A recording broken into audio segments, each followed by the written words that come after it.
SPAK në Komisionin e Ligjeve, propagandë kundër krimit me prokuror të lidhur me krimin.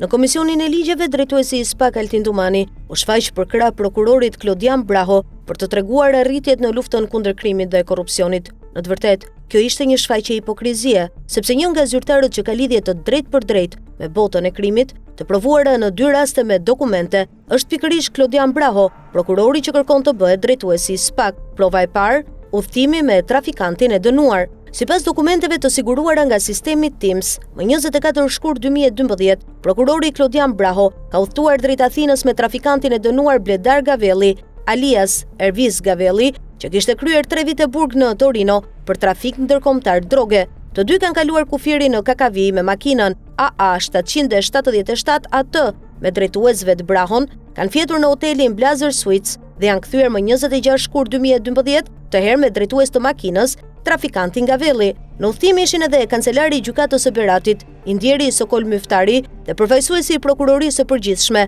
Romir Cufe. Ky udhëtim nuk është deklaruar nga Braho në asnjë formular të dekriminalizimit, as gjatë vettingut, dhe as tani që kandidon për drejtues të SPAK. Në gusht 2020, si prokurori i posaçëm, Braho ndikoi që të mos hetohej dosja që operacioni Forca e Ligjit kishte dërguar në SPAK, duke hequr nga lista e hetimit pasuror pikërisht Ervis Gavellin dhe vëllain e tij Leonard Gavelli, të dy me dënime për trafik droge në Itali. Prova e dytë, Kunati i arrestuar për trafik droge në Itali. Lidhja tjetër komprometuese është familjare.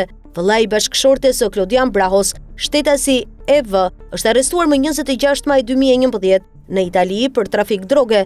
Mediat italiane kanë raportuar atë ditë arrestimin me titullin Eroina e koka në Ravenna, ndërsa emri i tij del qartë në raportet zyrtare. Por as këtë fakt Braho nuk e ka deklaruar në formularët e dekriminalizimit, as në vitin 2016, kur ishte prokuror në gjykatën e krimeve të rënda, as gjatë vettingut në korrik 2019, as në nëntor 2019, kur u emëruan në SPAK. Fakti u denoncua në komisionin e vettingut nga një qytetar, por trupa gjykuese, Gjensi Lapine, Balbona Sanxhaktari dhe Roland Ilia e shpërfilli provën duke e kaluar Brahon në sistem si të pastër. Kallëzimi penal i bllokuar nga Altin Dumani. Që nga nëntori 2023, drejtuesi i SPAK Altin Dumani ka në dorë një kallëzim penal për prokurorin Klodian Braho për fshehje të lidhjeve me krimin dhe mosdeklarim të familjarëve të arrestuar për trafik droge, por kallëzimi është bllokuar me justifikimin standard, çështja është në hetim paraprak. Sipas burimeve të brendshme të BKH-s, asnjë hetim nuk ka nisur realisht. Altin Dumani ka zgjedhur të mbrojë mikun dhe varësin e tij, ndërkohë që Braho kërkon të ngjitet në postin më të lartë të SPAK. Një prokuror që udhëton me trafikantë të dënuar dhe ka lidhje familjare me persona të arrestuar për drogë, sot kërkon të drejtojë institucionin që duhet i godas ata, vettingu që u kthye në fars. Në të dy rastet, udhëtimi me trafikantin dhe fshehja e arrestimit të Kunatit, Braho ka shkelur ligjin për deklarimin e pastërtisë së figurës. Megjithatë, vettingu e kaloi si të pastër dhe Këshilli i Lartë i Prokurorisë e mbajti në sistem pa asnjë verifikim të ri. Në vend që të ndëshkohej, ai sot përgatitet të marrë drejtimin e vet institucionit që duhet ta hetonte. SPAK po rrethohet nga hijet e veta. Ky rast është provë dështimit moral dhe ligjor të sistemit që duhet të luftonte korrupsionin. Një prokuror me lidhje me trafikante me familjar të dënuar për drogë kandidon për drejtuesi SPAK, ndërsa kallëzimi penal ndaj tij fshihet në sirtarët e Altin Dumanit. Nëse një sistem drejtësie nuk arrin të pastrojë vetveten, ai nuk mund të pastrojë as krimin.